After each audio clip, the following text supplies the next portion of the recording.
Hello everyone, सभी को नमस्कार। मैं एम्स दिल्ली से रवि कुमार गुप्ता आपका सभी का बहुत-बहुत स्वागत करता हूं आपके अपने स्केलेटन नर्सिंग के इस ऑनलाइन प्लेटफॉर्म के ऊपर। सभी को नमस्कार, सभी को गुड मॉर्निंग।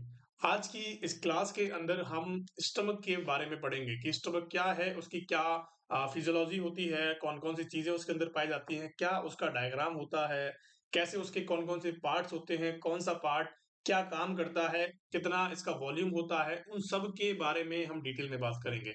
स्टमक आज के पढ़ने के बाद आपको पढ़ने की जरूरत नहीं पड़ेगी, जितने भी क्वेश्चंस होंगे सब इसके अंदर कवर हो जाएंगे। पूरी एनाटॉमी से क्वेश्चंस जो हैं वो सारे के सारे आपके कवर हो जाएंगे।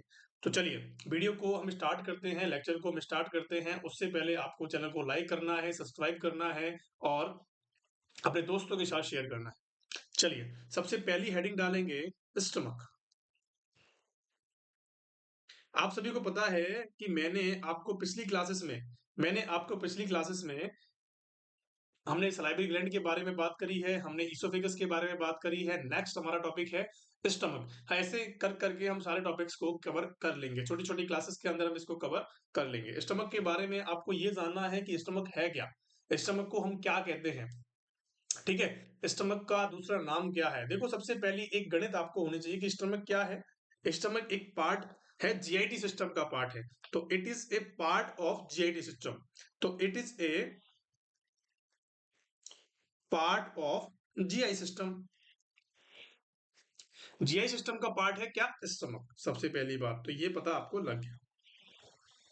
दूसरी बात हम बात करेंगे कि सर ये जो है स्टमक को हम दूसरे नाम से कैसे जानते हैं, इसको दूसरा नाम क्या कहते हैं। देखो stomach also called as stomach is also called as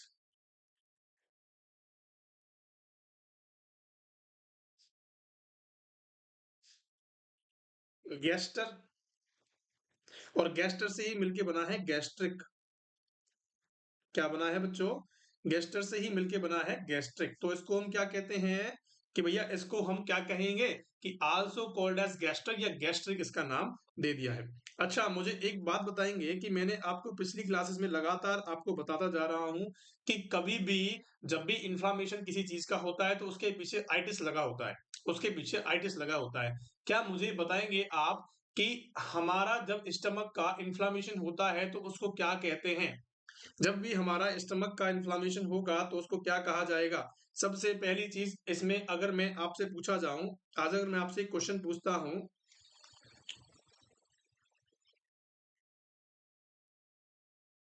inflammation of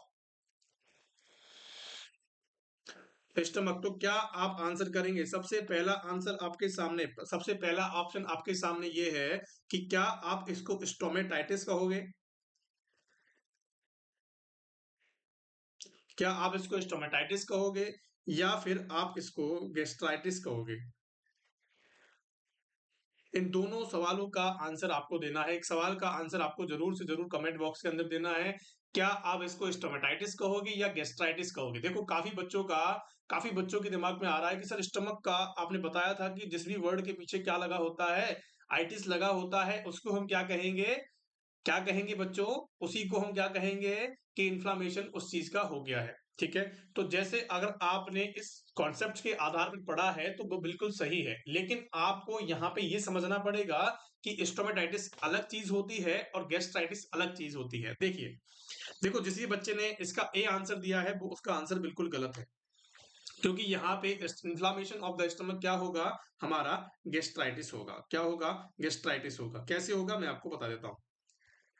आप सभी को ये तो पता ही है, आप सभी को ये तो पता ही है कि हमने क्या बोला है, हमने क्या बोला है, स्टमक को गैस्ट्रिक बोला है, गैस्टर बोला है।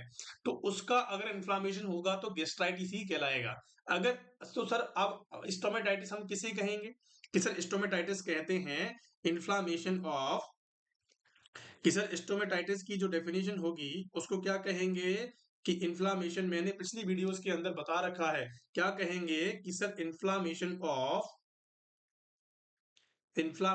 Of oral mucosa. कि भैया ओरल म्यूकोसा का जब भी इन्फ्लेमेशन होता है तो हम क्या कहते हैं, उसको स्टोमेटाइटिस कहते हैं। किसी भी प्रकार का कोई क्वेश्चन आता है तो आपको गलत नहीं करना है, इन चीजों का ध्यान रखना है।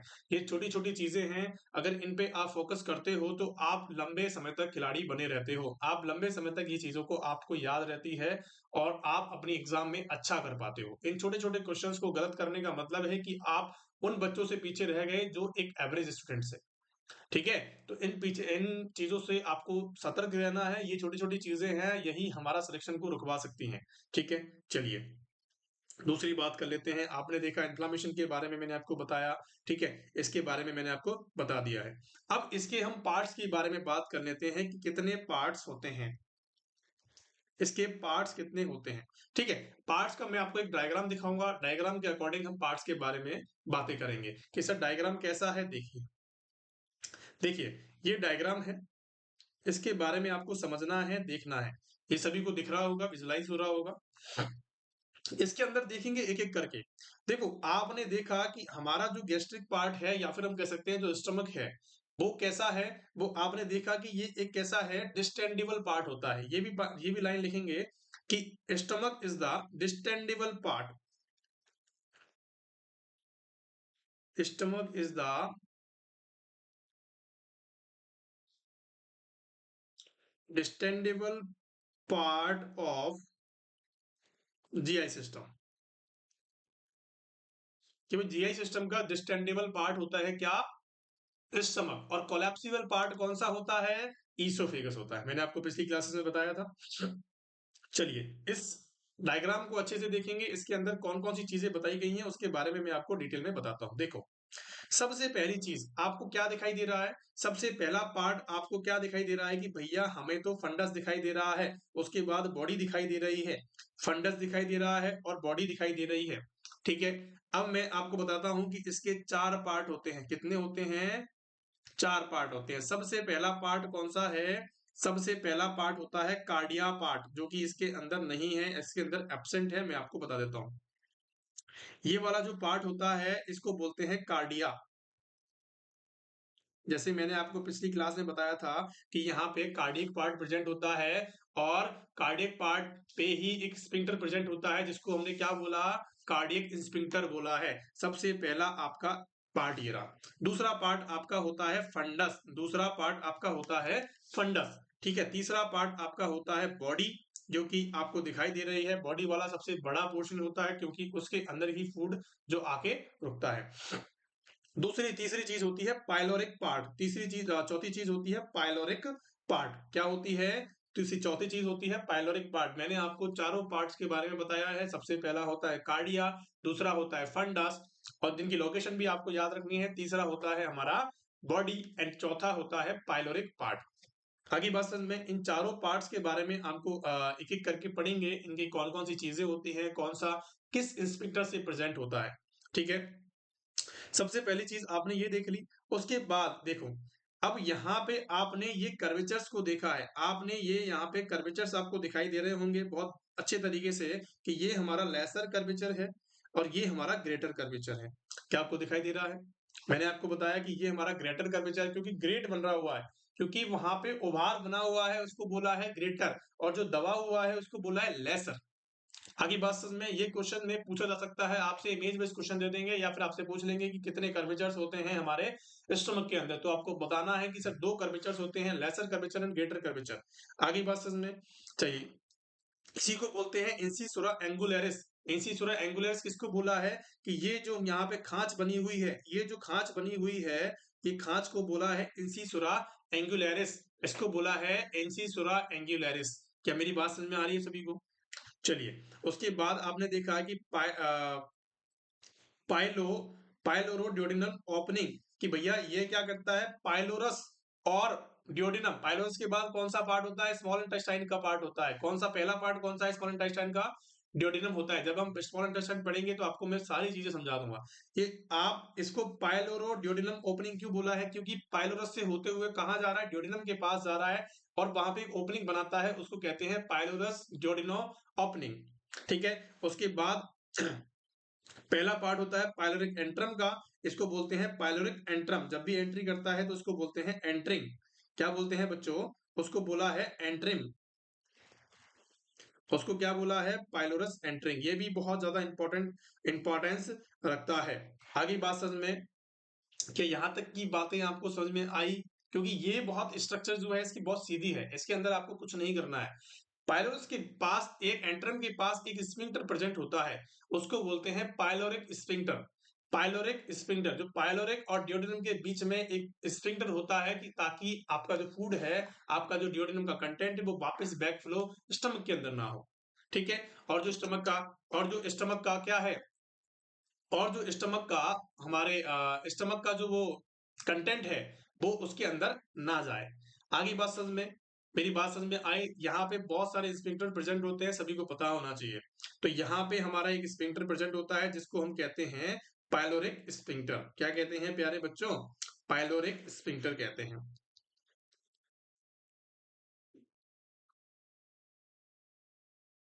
इस बात का आपको पता होना चाहिए। क्या मेरी बात समझ में आ गई है? चलिए, अब इन पार्ट को एक एक करके हम लिखते हैं कि कौन कौन सा पार्ट सर आपने हमें बताया है, उसके बारे के उसके रिगार्डिंग हम इसमें बात कर लेते हैं। चलिए, सबसे पहली चीज आपको ये याद रखनी है कि सर ग्रेटर कर्वेचर क्या होता है, लेसर कर्वेचर क्या होता है। अगर आपसे कोई क्वेश्चन पूछे कि कितने कर्वेचर्स होते हैं बताओ, तो आपको बता देना है कितने कर्वेचर्स होते हैं कि सर 2 होते हैं। ठीक है।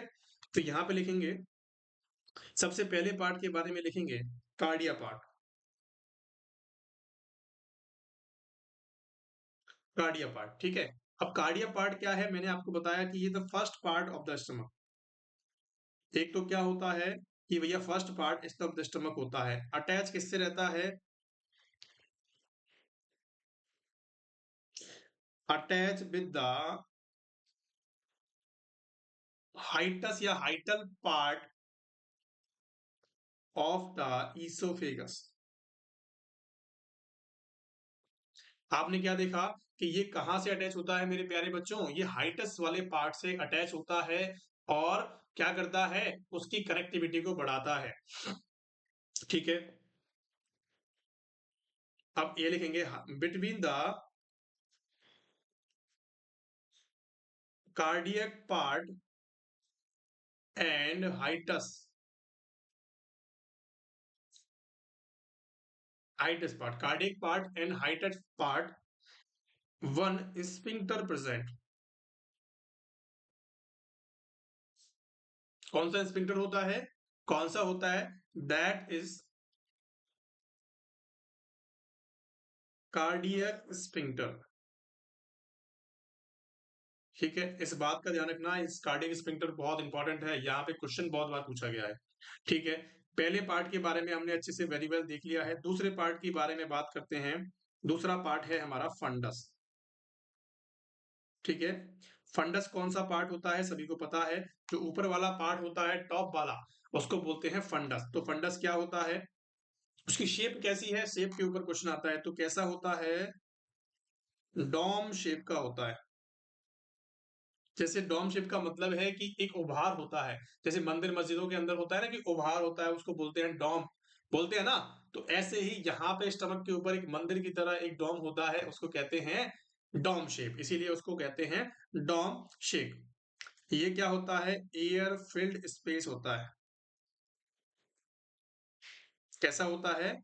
एयर फिल्ड, मतलब कि इसके अंदर हवा भरी हुई होती है, गैस भरी हुई होती है, या फिर हम कह सकते हैं जो आप श्वास लेते हो या खाने के साथ जो भी आपके साथ ऑक्सीजन जाती है, कार्बन डाइऑक्साइड जाती है, जो भी एयर आपके अंदर जाती है, उसको ये क्या करता है? फिल्ड रखता है। मतलब एयर जो है वो ऊपर ही तो रहेगी, नीचे तो बैठेगी नहीं ना, तो वो ऊपर इसके अंदर चली जाती है। ठीक है। ऑफ द स्टमक चले लिखेंगे।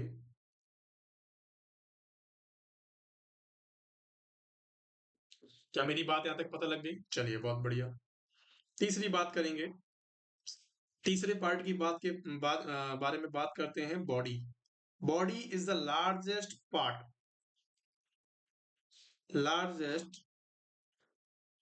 Of stomach. ठीक है, largest part of the stomach. कौन सा पार्ट है? Largest part of the stomach, that is body. ये कितना पार्ट कवर करता है स्टमक का? 75 to 80% तक का ये क्या करता है, कवर अप करता है। 75 to 80% ये पार्ट बनाता है किसका, स्टमक का। आगे बात समझ में। चलिए अगला पॉइंट लिखते हैं। अगला हमारा जो पोर्शन है, या फिर हम कह सकते हैं फूड स्टोरेज करता है, ये फूड स्टोरेज का काम भी करता है, ठीक है। चौथे पार्ट के बारे में बात करते हैं। चौथा पार्ट है पाइलोरस। क्या है बच्चों, पाइलोरस। तो पाइलोरस क्या है, pylorus is large last part या last part of the stomach.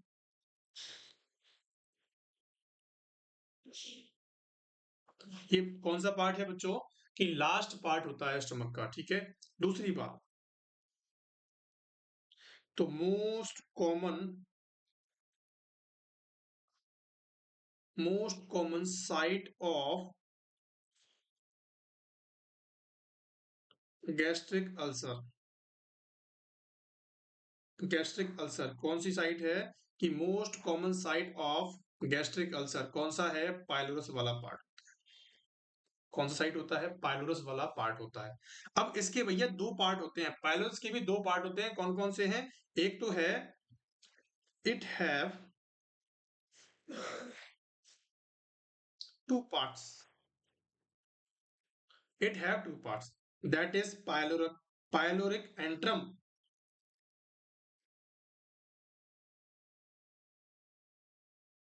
Pyloric antrum होता है 1 नंबर, एंड 2 नंबर होता है पाइलोरिक कैनाल। ये तो नाम से ही पता लग रहा है हमें भैया। पहले जब पाइलोस के अंदर एंट्री करता है तो पहले एंट्रम पाया जाता है, उसके बाद एक नली ग्रसी बनाता है, कैनाल बनाता है, उसको कहते हैं पाइलोरिक कैनाल। क्या मेरी बात समझ में आ गई। सबसे पहली चीज, अगर आपसे कोई ये पूछे कि पाइलोरस के अंदर most common site of the gastric ulcer is called pylorus, ठीक है।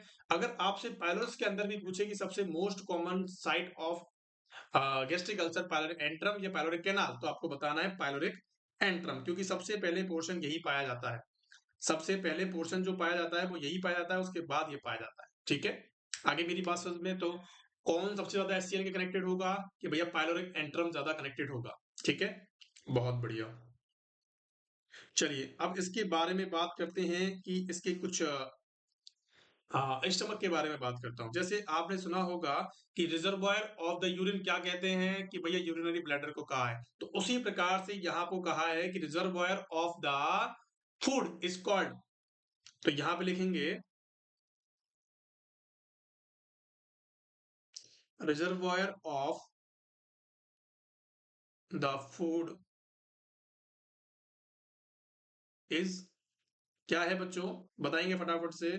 और रिजर्वायर ऑफ द यूरिन, ठीक है, reservoir of the stool, reservoir of the bile. तो इन चारों क्वेश्चंस का आंसर मुझे बताएंगे फटाफट से। देखो, अगर आपसे मोटा मोटी मैं अगर आपसे बात करता हूं कि reservoir of the food is stomach, ठीक है। Reservoir of the urine is urinary bladder, reservoir of the stool is, क्या कहेंगे, rectum. Reservoir of the bile, काफी लोग सोच रहे होंगे लिवर के बारे में, लेकिन रिजर्वायर कौन होता है, गॉल ब्लैडर होता है। कौन होता है मेरे प्यारे बच्चों, कि भैया गॉल ब्लैडर होता है। क्या होता है, गॉल ब्लैडर होता है। तो इनके बारे में आपको पता होना बहुत जरूरी है।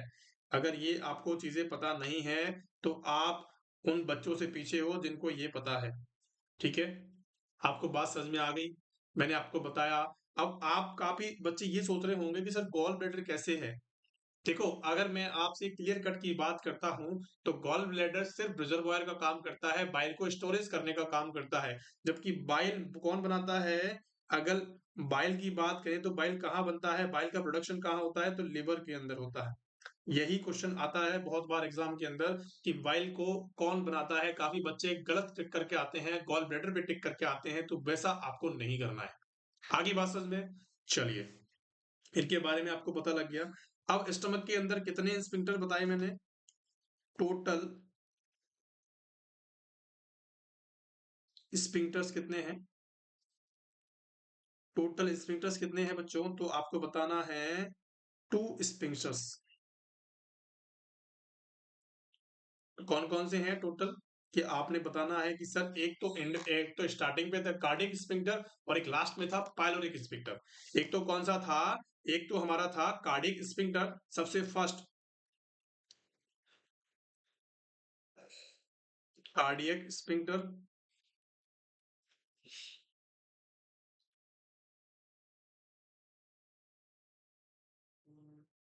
और एक था पाइलोरिक स्फिंक्टर। ठीक है, दोनों हमारे स्फिंक्टर्स के बारे में आपने देखा। ठीक है, अब इसके वॉल्यूम के बारे में बताता हूं कि कितना वॉल्यूम होता है इसका। देखो वॉल्यूम के बारे में भी क्वेश्चंस बहुत आते हैं कि इसका जो वॉल्यूम है वो क्या होगा। तो वॉल्यूम के बारे में आपको पता होना चाहिए कि जो वॉल्यूम होता है हमारे स्टमक का वो कितना होता है। आप जैसे कि मैंने आपको बताया डिस्टेंडेबल पार्ट होता है तो कितना डिस्टेंड करता है उसके बारे में आपको बताने जा रहा हूँ। देखो वॉल्यूम की अगर मैं आपसे मोटा मोटी बात करता हूँ यहाँ पे, अगर मैं आपसे यहाँ पे वॉल्यूम के बारे में बात करता हूँ तो वॉल्यूम की सिंपल सी कहानी है कि कितने लीटर इसके अंदर वॉल्यूम आ सकता है। देखो ये अगर एम्प्टी है, अगर ये एम्प्टी है, एम्प्टी का मतलब है खाली है। अगर ये देखेंगे सारे बच्चे, अगर ये खाली है, अगर ये एम्प्टी सिचुएशन में है, अगर ये एम्प्टी है तो इसका वॉल्यूम कितना होगा? 50 ml होगा। अगर ये नॉर्मल है, जैसे नॉर्मल हम फूड खा लेते हैं तो ये क्या होता है, 1 से 1.5 लीटर तक वेरी करता है। ठीक है, 1 से 1.5 लीटर तक वेरी करता है। अगर ये आपने फुल डिस्टेंडेड कर दिया है, अगर ये फुल डिस्टेंडेड है तो ये 4 लीटर तक भी जा सकता है। क्या है बच्चों? मैंने आपको क्या बताया कि सर आपने बताया कि अगर एम्प्टी है तो 50 ml है, अगर ये नॉर्मल है तो कितना है, 1.5 लीटर तक है। अगर ये फुल लीटर, अगर आपको फुल स्टैंडर्ड देखना है तो आपको 4 लीटर तक भी जा सकता है। काफी बच्चे होते हैं दबा के खाना खाते हैं, से चावल का पहाड़ खा के और रोटियां खा के, बोला उनका जो अपडोमेन है, जो स्टमक है वो फुल डिस्टेंडेड हो जाता है। तो उस कंडीशन में आपको 4 लीटर तक मतलब मैक्सिमम कैपेसिटी होती है। अगर आपसे कोई क्वेश्चन करता है कि maximum capacity of, maximum capacity of,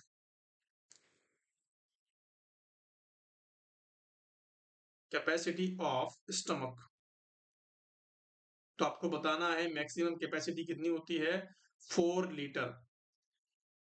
ये वेरी करती है ह्यूमन टू ह्यूमन, 4 to 6 भी लीटर हो सकती है। अगर आपसे कोई रेंज के अंदर क्वेश्चन पूछे तो रेंज के अंदर ही बता देना है कि 4 to 6 लीटर तक की होती है। आपको इस बात का ध्यान रखना है, इस बात का पता आपको सभी को होना चाहिए। बहुत बढ़िया, चलिए अगले क्वेश्चन की तरफ चलते हैं। हमने और क्या देखा, इसके शेप के बारे में देखा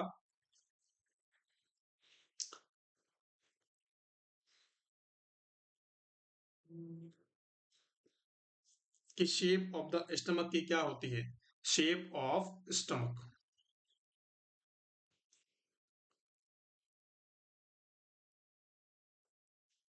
ठीक है, अब अगर मैं शेप की बात करूं तो शेप कैसी होती है बच्चों? अगर मैं एम्प्टी स्टमक की बात करता हूं, एम्प्टी स्टमक, एम्प्टी स्टमक, अगर मैं एम्प्टी स्टमक की बात करता हूं तो कैसा होता है बच्चों? ये जे शेप का होता है। कैसे होता है? जे शेप का होता है। कौन से शेप का होता है? जे शेप का आपको देखने को मिलता है। अगर मैं आपसे फुल स्टमक की बात करूं, अगर मैं आपसे फुल स्टमक की बात करूं तो ये पायरी फॉर्म शेप का होता है। पायरी फॉर्म, थोड़ा सा गोल मटोल आपको देखने को मिलेगा। मैंने आपको क्या बताया कि एक तो ये कैसा होता है, अगर खाली स्टमक की बात करेंगे तो जे शेप का देखने को मिलेगा, और पायरी फॉर्म शेप का जब मिलता है जब ये फुल डिस्टेंडेड होता है या फुल स्टमक होता है। ठीक है, अब हम तीसरी बात कर लेते हैं कि सर इसके अंदर और कौन कौन सी चीजें देखी गई हैं। देखिए इसके अंदर हमने कर्वेचर्स के बारे में देखा था। किसके बारे में देखा था? कर्वेचर्स। तो दो कर्वेचर्स किसके अंदर देखे थे? टू टाइप्स के कर्वेचर्स देखे थे। तो टू टाइप से कौन कौन से थे? सबसे पहला हमने देखा लेसर कर्वेचर और ग्रेटर कर्वेचर। कौन कौन से देखा? नंबर फर्स्ट लेसर कर्वेचर और दूसरा देखा ग्रेटर कर्वेचर।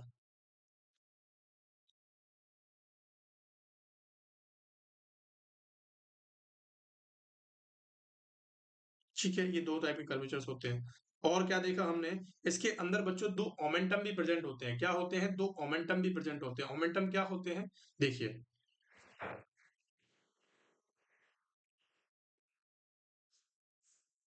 ओमेंटम क्या होते हैं? देखो, ओमेंटम जो होते हैं 2 तरीके के होते हैं। एक मैं आपको बताता हूँ, देखो, जब हमारा ये हमारा स्टमक है, ठीक है? आपने देखा कि ये जो है लेसर कर्वेचर है और ये लेसर कर्वेचर है।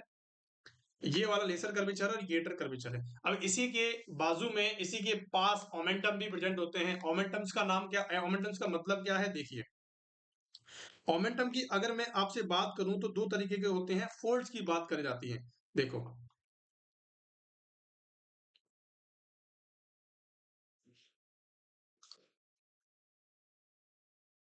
ओमेंटम मीन्स, ठीक है? ओमेंटम मीन्स का मतलब है कि folds of peritoneum,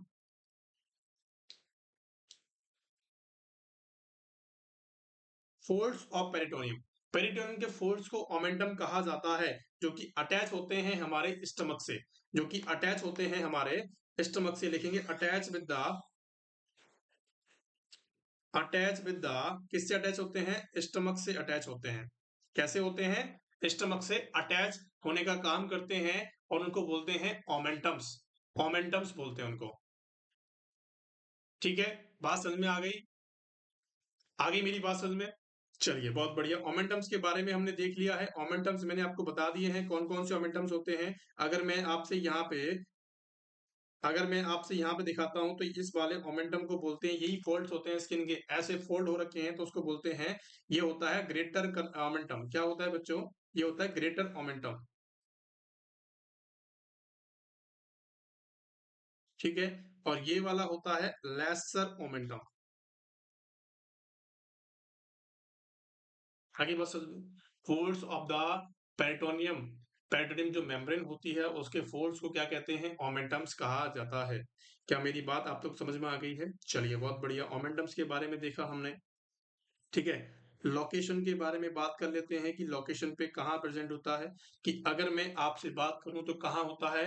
abdominal cavity के अंदर प्रेजेंट होता है स्टमक।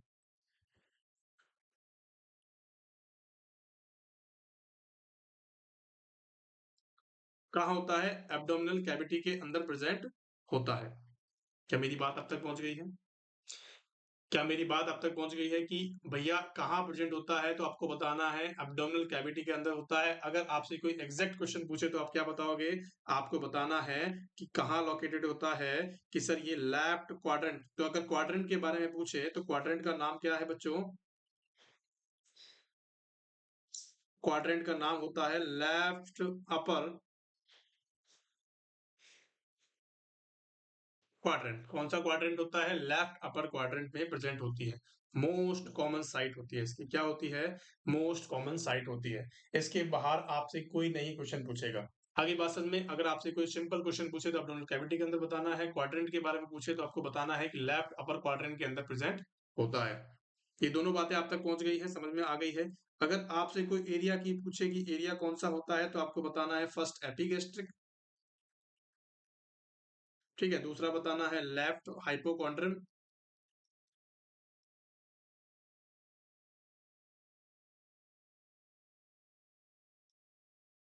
लेफ्ट हाइपोकॉन्ड्रियम बताना है। नंबर तीसरे की अगर आपसे बात करें तो कौन सा एरिया होता है? अम्लाइकल वाला। जो आपकी नाभि होती है उस एरिया को बोलते हैं अम्लाइकल एरिया। ठीक है, ये तीनों एरिया उसके आसपास प्रेजेंट होते हैं, या फिर हम कह सकते हैं स्टमक के पास प्रेजेंट होते हैं। यहां तक की बात समझ में आ गई है? हाँ, हमने एक चीज और देखी थी, इंसिसुरा एंगुलरिस। इंसिसुरा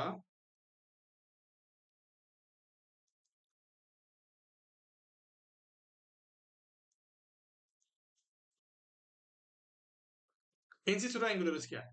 देखो, इंसिसुरा एंगुलरिस का मतलब होता है डिवाइडेड,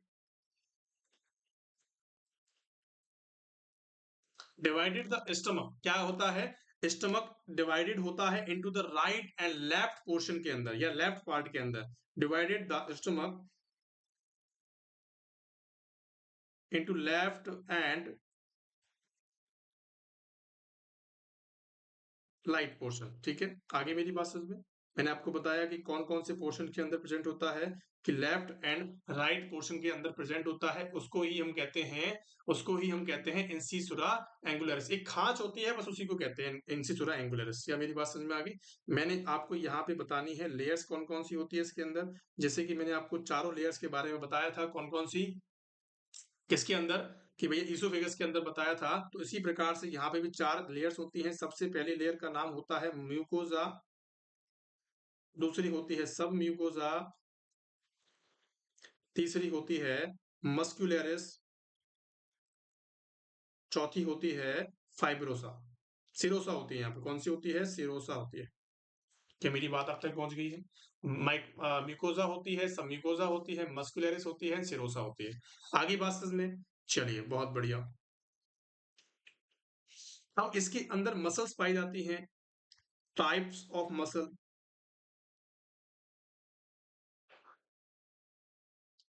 टाइप्स ऑफ मसल्स पाई जाती हैं। देखो टाइप्स ऑफ मसल्स की अगर मैं बात करूं, 3 टाइप्स की होती हैं। सबसे पहली चीज कौन सी होती है, इसके अंदर पाई जाती हैं। अगर मैं इनर मोस्ट की बात करूं, नंबर दूसरी बात करूं, मिडिल लेयर की बात करूं,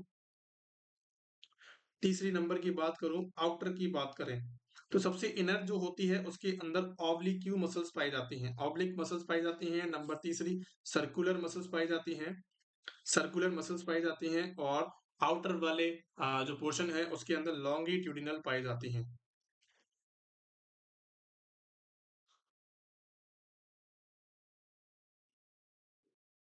लॉन्गिट्यूडिनल मसल्स पाई जाती हैं। क्या मेरी बात आप तक पहुंच गई है? मैंने आपको कौन कौन सी चीजें बताई हैं, कि सर मसल्स के बारे में बताया है, कर्वेचर्स के बारे में बताया है। देखो अब सिंपल सी कहानी ये है कि आपने ये देखा कि इनर मोस्ट का मतलब है ऑब्लिक मसल्स पाई जाती हैं। देखो हमारा ये डायफ्राम है, सॉरी ये हमारा डायग्राम है स्टमक का, ठीक है। अब जो बाहर की तरफ मसल्स पाई जाएंगी वो तो कैसी पाई जाएंगी, कि भैया आपको लॉन्गिट्यूडनल, लॉन्गिट्यूडनल ऐसी मसल्स होती हैं। मिडिल लेयर के अंदर कैसी पाई जाएंगी, सर्कुलर मसल्स पाई जाएंगी। कैसी पाई जाएंगी, सर्कुलर मसल्स पाई जाएंगी, ठीक है। और तीसरी जो ऑब्लिक मसल्स होती हैं, ऑब्लिक का मतलब होता है जैसे ऑब्लिक आप लगाते हो ऐसे, ऐसे ही मसल्स यहाँ पे पाई जाती है। आगे बात समझ में, तो ऑब्लिक मसल्स कैसी होती हैं, ऑब्लिक मसल्स होती हैं ऐसी। सर लॉन्गिट्यूडनल का मतलब है स्ट्रेट, ठीक है, सर्कुलर का मतलब है ऐसा। तो ये सारी मसल्स कहाँ पे पाई जाती हैं, हमारे स्टमक के पोर्शंस के अंदर पाई जाती है। आगे बात समझ में, टाइप्स के बारे में समझ में आ गया, लेयर्स के बारे में, उसके इंसिसुरल लैंग्वेज क्या होता है, पार्ट्स के बारे में समझ में आ गया। तो यही सारी कहानी जो है हमारे स्टमक की है। स्टमक से जो है कितने क्वेश्चंस बनते हैं सबके बारे में मैंने आपको बताया। यहाँ से बाहर कोई क्वेश्चन के चांसेस नहीं है, ठीक है। अब इसके बारे में नेक्स्ट क्लास के अंदर हम पढ़ेंगे गैस्ट्रिक जूस क्या होता है, और गैस्ट्रिक ग्लैंड्स कौन कौन सी होती हैं, कौन कौन सी इसके अंदर सेल्स पाई जाती हैं, जो कौन कौन सा सीक्रेट जूस को सीक्रेट करती हैं, ठीक है। तो थैंक यू सो मच, तब तक पढ़ते रहिए और बढ़ते रहिए। अगर क्लास पसंद आई हो तो बच्चों के साथ शेयर करें, और ज्यादा से ज्यादा सब्सक्राइब करें चैनल को, ताकि हमें और आपको दोनों को बढ़ने का मौका मिले। जल्दी हमारा एक स्केलेटन नर्सिंग का ऐप भी लॉन्च होगा, उसके अंदर सीएचओ के लिए आपको टेस्ट सीरीज भी दी जाएंगी, और जितने भी कोर्सेज होंगे वो सारे आपको ऑनलाइन वहां पे मिल जाएंगे। Thank you so much.